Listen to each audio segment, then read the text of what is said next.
Welcome to Christmas Eve on the Disney Wish. Hi everyone, if you're new here, I'm Risa, and I love sharing all things Disney. My husband Alex and I recently discovered the pure magic of a Disney cruise, so we hopped on another one during the happiest time of the year. Join us as we sail away on a 3-night Bohemian Very Merrytime cruise on the Disney Wish.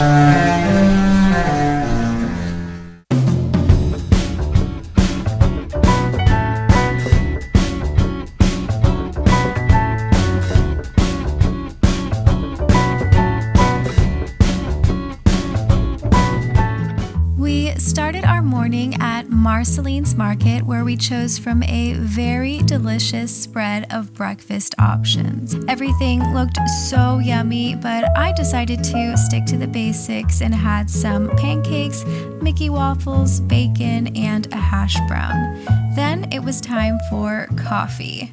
We headed over to Cove Cafe for a post-breakfast pick-me-up. This location seemed a lot smaller than its counterparts on the other ships, but it was updated with modern features such as this iPad used for ordering. We enjoyed our holiday-themed beverages as we awaited for our ship tour to begin. Good morning and welcome to day 2 of our Disney Wish cruise. It is Christmas Eve and we have already done so much this morning. Obviously we woke up, we went to breakfast at Marceline's kitchen. Yeah, so I woke up before Risa, per usual, and I actually went to go work out at the Census gym here on the Disney Wish. That was good. And then we went to Marceline's for breakfast together. Yes, and then after Marceline's, we actually did we went to the Cove Cafe for coffee. And then after the Cove Cafe, we did a walking ship tour. So they covered, I think, 3 decks, interior decks, which we kind of saw ourselves yesterday, but it was nice to hear all of that extra information. And we actually just finished our tour. So that was a fun-filled, packed morning.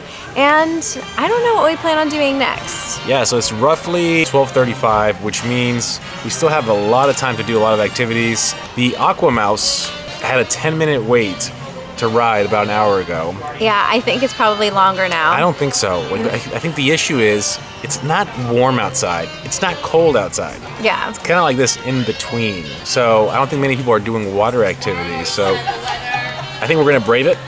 Okay. And we're going to ride the AquaMouse.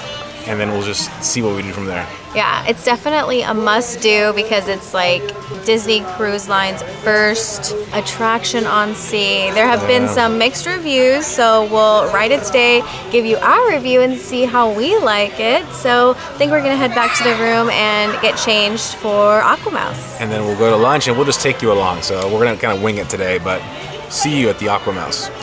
We passed by Dory's Forget-Me-Nots on the way to Deck 13 to ride the AquaMouse. Now, this ride was definitely an experience. We left with very mixed feelings, but ultimately we had a very great time on this ride. If you haven't ridden it yet, I highly recommend you try it and form your own opinion, but I know that we had so much fun. Then it was time to eat, so we headed to Mickey and Friends Festival of Food to see what we could find. There are definitely so many options, from pizzas to hamburgers with all the fixings, and there is even a lookout bar where you can order the drink of the day or your favorite cocktail, and of course, my favorite, there is barbecue. And what is a meal if it isn't finished with Minnie's ice cream on the pool deck? Then we headed to Marceline's Market Cafe for some quiet time and to wind down after a very exhilarating ride on the AquaMouse.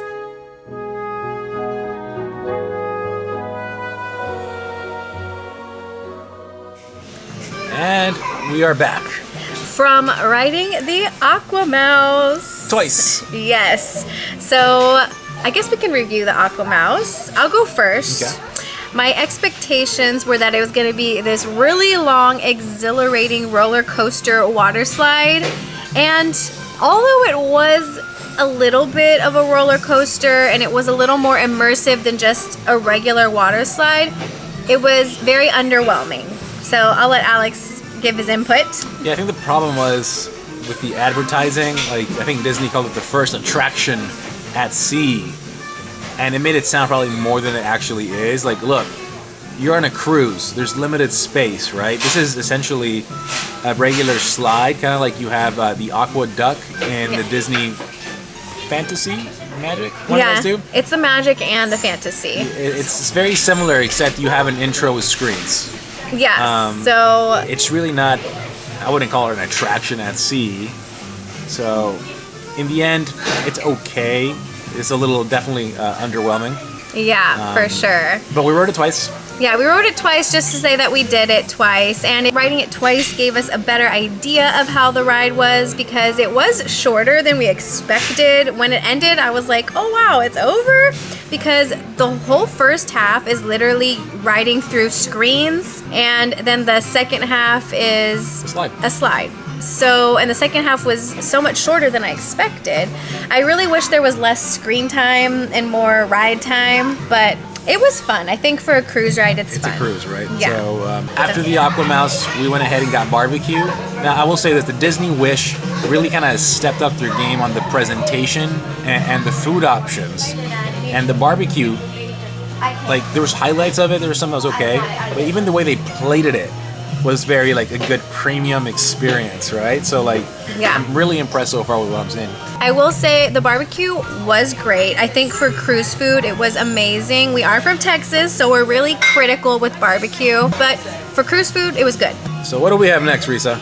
I don't know. What's next? We're going to go back to our room and we're going to freshen up because we learned there's a bar here or a lounge called the Bayou Lounge. Yes. And we learned that they happen to sell beignets there. Yes. I did not know they had beignets on the Wish. So now we're very excited. We're going to freshen up and go get some beignets and maybe some coffee or a drink before dinner. Yeah, we're definitely going to get a cocktail. We don't know where. There's a few options Risa's thinking about, so we're probably going to check both out and see which one calls us, and we'll take you along, so we'll show you. Yeah, so we'll see you at the Bayou for beignets. The Bayou Lounge was absolutely beautiful with its moss florals falling from the ceiling. I was so excited to be here and finally try these famous beignets. Hello from the Bayou Lounge. We made it to the Bayou Lounge and we got our beignets. They're not Mickey shaped, but they smell fresh. He said he just cooked them, so they're nice and toasty. And it's three for $3.25. Oh, really? Yeah, I didn't even look at the price. They're cheap. Way cheaper than Disney World. And I'm not sure, Disney California? Yeah. Wow, so you get a deal here.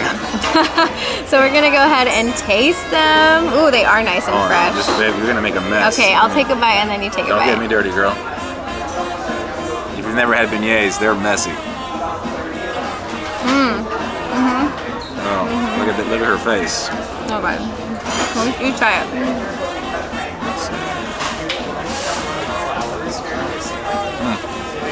We've never had beignets in New Orleans, but the beignets in Disney World are a lot like this, where they're, I don't want to say chewy, but like soft and pillowy. Let's say in California, they're just like hollow. These are like mini Disney World beignets, so I like them. They're good. We also ordered 2 drinks. They're on the way. Reese is gonna get the Hurricane. If you've been to NOLA, that's like the drink, right? So it's on brand with the Bayou Lounge.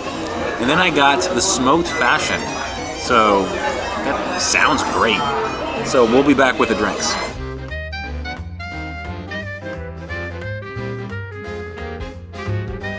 All right, we just got our drinks. Mine came in this cool box because I got a smoked old fashioned, so I guess they smoked it and trapped it in this cool little box.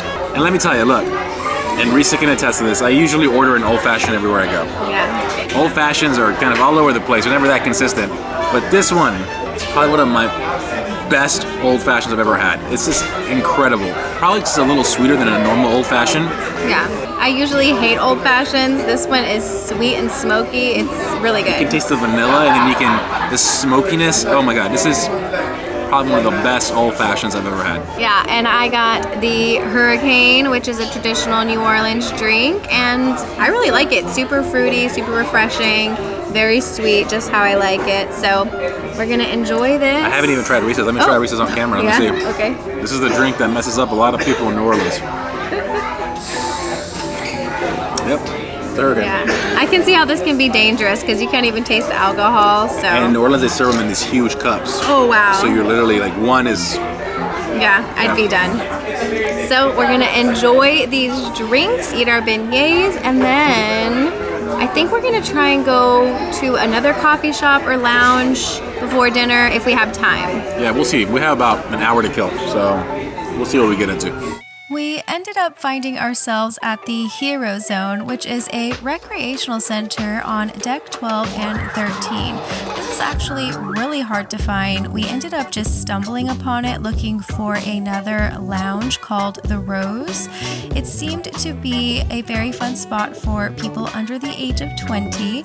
We joined along in a fun game of air hockey, which turned into a very heated competition. Okay, we are here at the Hero Zone. So it's like a recreational area.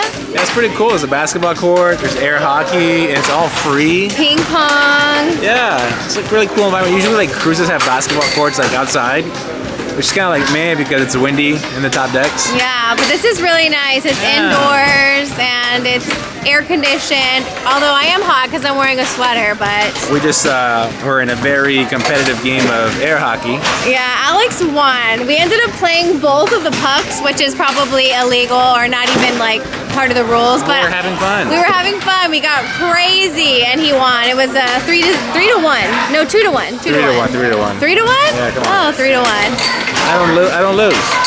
Yeah, it was fun. So now we're on our way to the Rose. We're gonna get blasted before this Little Mermaid show. Yeah, and then after that, it's a Little Mermaid. So we'll see you at the Rose. We headed to the Rose Lounge for a pre-show drink. This lounge was absolutely stunning. It was so well themed to, I think, more the live action version of Beauty and the Beast, and their cocktails were so fitting and thematic, and our drink choice was a 10 out of 10. Afterwards, we headed to the Walt Disney Theater for a performance of The Little Mermaid. This version was truly a sneak peek into the live-action film that was soon to come. It was such a treat, and we thoroughly enjoyed it. Afterwards, we stumbled upon a very merry treat in the main atrium. The cast members were serving hot cocoa and Christmas cookies. It was such a fun surprise and truly put us in the Christmas spirit. Y regresamos. That is Spanish for, and we're back. So after the Hero Lounge, we headed to the Rose Bar, which is part of the exclusive adult-only restaurant Enchante, right? Which is like, I think you have Palo, which is the Disney's high-end restaurant on the ship, but Enchante is like a step above Palo, so Yeah. I believe it's $200 per person. But you do not have to be dining at Enchante to go to the Rose. So we visited the Rose and we got a drink. Yeah, and it was a really cool experience. That, like, again, the theming on this ship is just beyond incredible. Like, Disney just absolutely killed it with the theming. Talking to the bartender, he did mention that the Wish has 27 total bars and lounges. And we felt that because, so like, I'll say this, and we'll do a recap on the Wish because we're going to have to because there's so many differences here. But on the Wish, I feel like the adult section as far as the pool goes and like outdoor activities is incredibly small. Yeah, they definitely shrunk the adult areas, but I think in exchange for these shrunken adult areas, they added a whole bunch of lounges, bars, and cafes that adults will primarily be visiting. So if you're into that, I think that is a plus. I mean, look, I'm gonna stop it here. We gotta follow the money. Disney makes more money if they're buying drinks than if they're chilling at a pool. Very true. So, I mean, it makes sense. Yeah. But the theming and the drinks have been great. The drinks have been very good. So the Rose Bar is themed after the Enchanted Rose in the Beauty of the Beast movie. There was rose petals everywhere. It was very high-end and elevated feeling. And we got the Sweet Rose, which was a purple drink with coconut sprinkled on top. There's actually a drink called The Rose. Yes. We didn't get it though. We might get it now because it's actually super themed. Comes in a cool little like glass, kind of like if it's the rose. But it's $50.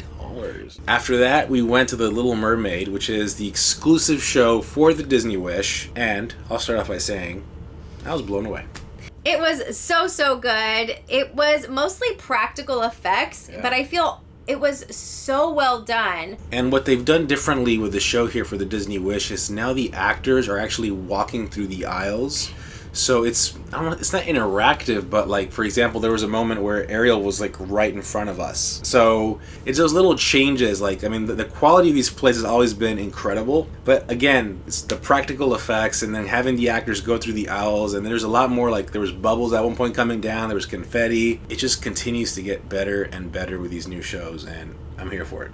Yes, it was a very well done magical performance, and we just returned from that, and on our way to our stateroom there was hot cocoa and Christmas cookies being served because today is Christmas Eve. So that was a very nice surprise. And we are going to relax, drink our hot cocoa, eat our Christmas cookies, and get ready for Pirate Night. We are going to Marvel for our dining tonight. So it's a little convoluted with the Pirate Night and Marvel, but we're here for it. Yeah, I'm excited to be at this Marvel restaurant. They did tell us it's not going to be pirate menu, so we're going to get to experience the original Marvel menu. Yeah, which I'm excited about. Yeah. I would have been pretty bummed if it was pirate menu, but I'm glad that they decided to keep the Marvel menu. Yeah. So with that said, we have about 15 minutes to get ready, so we'll see you at dinner. Hello. We are all dressed up for Pirate Night. This is as pirate as I'm going to get. This is my little outfit right here. I originally packed it as a Christmas outfit, but when you add these ears, it looks very piratey. Arr. But if I change my ears to like Christmas ears, it's Christmas again. So it's dual purpose. And Alex is getting ready right now. He's going to pop out and show us his little pirate outfit, which is probably nothing very groundbreaking either. So let's see what he has. Ta-da! So pretty much the same outfits we wore last time. I got my ears and he's got his little ears, and we are all pirated out. Let's go. Except we're going to a Marvel restaurant, so it's all a mixed up theme right now, but we'll see you there. Then it was time to enter the Marvel Universe. Working on a secret project, are we, sir? This was truly a visually immersive experience, all the way down to the table settings. Hi, I'm Scott Lang, but you might know me as Ant-Man. And I am Hope Van Dyne, the Wasp. Tonight, through the power of quantum science, we will show you how together we can change the world. These are quantum coils, cutting-edge technology that for the first time allows us to specifically target our film particles to shrink or grow just about anything. Anyway, I want to shrink this suitcase and the swan to make it easier to take home. Target acquired, quantum cores are online, prepare to push your buttons. Activate!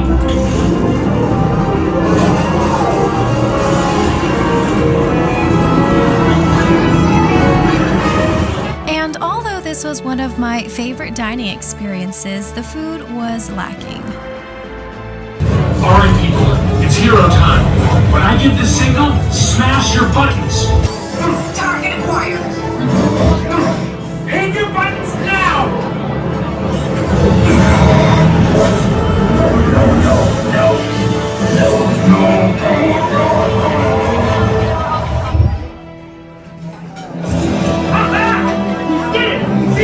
All in all, this was a truly immersive and engaging experience.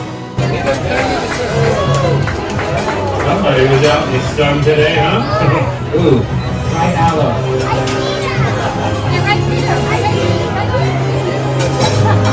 You did amazing. I never thought about telling you that.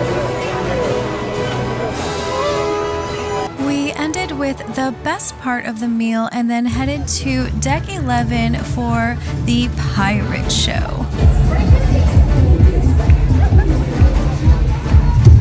How we doing tonight?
It seems we've been missing one captain. Captain. Paula. Captain Jack Sparrow. Did you say something about the treasure?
Alrighty, we are back from dinner and the Pirate Parlay party.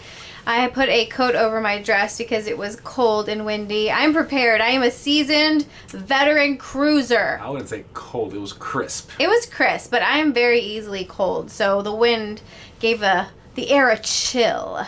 But anyways, we're back. I'm going to turn you around because I want to show you our bed. So over here on our bed, we got a few little treats. First of all, we have our towel art of the day. I think this is a snowman with a Santa hat, or maybe Santa himself. comment below what is it. And we got these little chocolates. They're peppermint. And they're peppermint because it's Christmas Eve. That's a nice touch. Awesome. And we got this little letter card thing. Not sure what's in there. Let's see. Disney Cruise Line. We'll edit this out if it's nothing. Oh, it's a whole spiel in there. What is it? Happy holidays. We are excited you could join us for this special holiday sailing aboard the Disney Wish. May this commemorative lithograph, created specially for this voyage and capturing the spirit of our onboard celebration, add to the many magical memories of your Disney Cruise Line vacation for years to come. Captain Andrew McRonald. Wow, that's nice. So okay, a little memento. And then we got this big brown envelope. I think this is the lithograph. Oh, the lithograph. I don't know if I'm saying this right. So. Yeah, you are. Let's see. Mita, look. Oh my god, that is so cute. Happy With all holidays. The ships. Look at that. Yes, from Mickey and all of the cruise ships. Wow, that's really cool. That's sweet. This is awesome. Look at that. Gotta frame this, and then we gotta get on all. We're missing 2 more boats. 2 more. Alrighty, so we showed you the gift we got. It is Christmas Eve on the Disney Wish. And we're going to wrap up this video, but before we do that, we got to share our thoughts. We had dinner today at the World of Marvel, and I'll start off first, babe, if it's okay. Yes. It was one of the most disappointing dinners we've had on a Disney cruise. Now, separating the environment, the ambiance, the show, and the service, those were all great, right? I think tons of theming, it was a cool Ant-Man show, seeing characters, all great. The food, though, it was just meh. It was lacking flavor. It was dry. Yes, I think the first meal I had here where I'm just like, that was terrible. Yeah, it was pretty disappointing, like Alex said. Everything was very bland. We used the salt shaker for the first time on a Disney cruise because it had no flavor or just very little flavor, and the meats we had were all very dry. I actually asked for sauce on the side because my schnitzel, although it had great flavor, was a little dry, but Alex said in comparison to his pork chop, my schnitzel was actually juicy, which is surprising because I can't imagine how dry his pork chop actually was compared to mine. So look, I'm not here to be negative or trash it, but we always say so many good things about all our experiences in food. We also got to tell you the bad things, right? Not everything's a 10 out of 10. Yeah. And today, the dinner was just lacking. Other than that, after dinner, thankfully, the good news is we saw the pirate show, and that was incredible. Spectacular. So since we started cruising during the pandemic, there was no stage shows. So we didn't have the sail away party or the pirate night stage show. So this was a new experience for us, and it was just amazing. And I think we got so lucky getting front row seats to both shows, and that really made a world of a difference because I'm pretty short. Alex is very tall, but I'm very short, and most of the time there's somebody in front of me and I can't see very well, but being right there front and center just is amazing, and the actors just come right up to you and you just feel like you're immersed in the whole experience. So I'm really glad that was our first experience with the stage show and pirate night. And the fireworks were actually different because during the pandemic it was just the fireworks and beautiful Disney music in the background, but the fireworks show was in unison with the pirate night performance, and that was just amazing because the fireworks set to the Pirates of the Caribbean music is just epic. Anytime they introduce the Pirates of the Caribbean music in any Disney show, I just go wild. The crowd goes wild in general. And look, this is way off subject, but I'm a movie nerd and I gotta point out, when the first Pirates of the Caribbean movie came out, Disney did not want their logo on that movie. Wow. Because they weren't sure if it was going to be successful or not. And they weren't sure that was the vibe they were going for. And look at it now. They're playing the music everywhere. Amazing. You got to love it, how the tables have turned. But the show was great. Like Risa said, performers, incredible. And that's how we're going to wrap up our Christmas Eve on the Disney Wish. Yeah, a perfect ending to our second day here on the Disney Wish. And we're so glad that you joined us, and we can't wait to see you super soon for day 3 on the Disney Wish. So we'll see you on the next one, guys. Adios. Bye.